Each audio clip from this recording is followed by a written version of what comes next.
and in this video let's go through the very basics of variables, and let's see how you can work with variables in PineScript.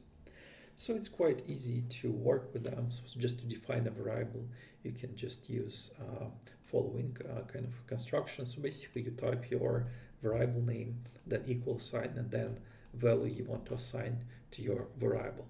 And in PineScript, variable name can contain letters, numbers, and underscore, but it should start with underscore or letter.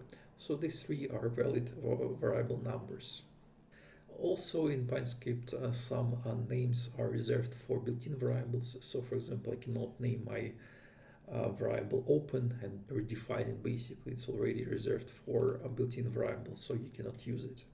Also, you can already define a variable and just write a way to compute its value based on other variables or another built-in variable. So here, for example, I create average variable and I compute average between open and close of the current bar.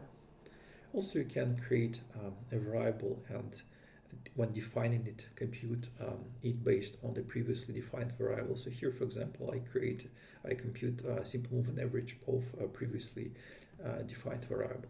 By default, you don't have to specify type of your variable you create in PineScript. So here, for example, I just put variable name and the value, and PineScript in background will look at your value and will just try to estimate what variable type you want to create.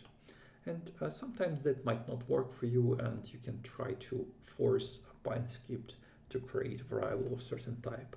So here, for example, how you can do that. So you can put type a name here before your variable declaration and just assign it in the usual way as you do it with the usual declaration. And this way, even if I put 1 here as an integer number, PineScript will look at my declaration with the type and will create for me a float variable, and it might be important for certain cases.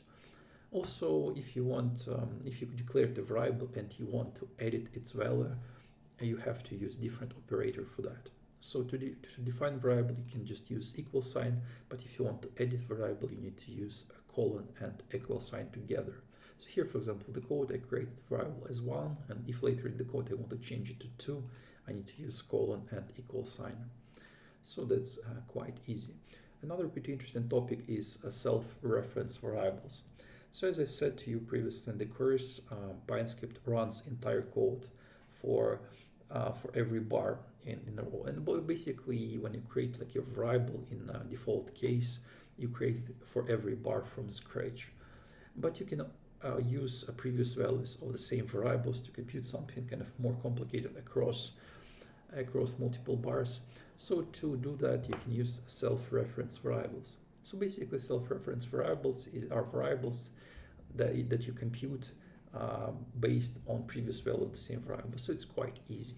So here I have a small example. Basically, I count all bars in my current bar set. And to use self-reference variables, you have to define it first. So I define it as a 0, for example, here. And after that, I update its value and I use a previous value of this variable and I just add 1 to it. So here in the square brackets, it's a history operator that just basically gets previous value of the same variable.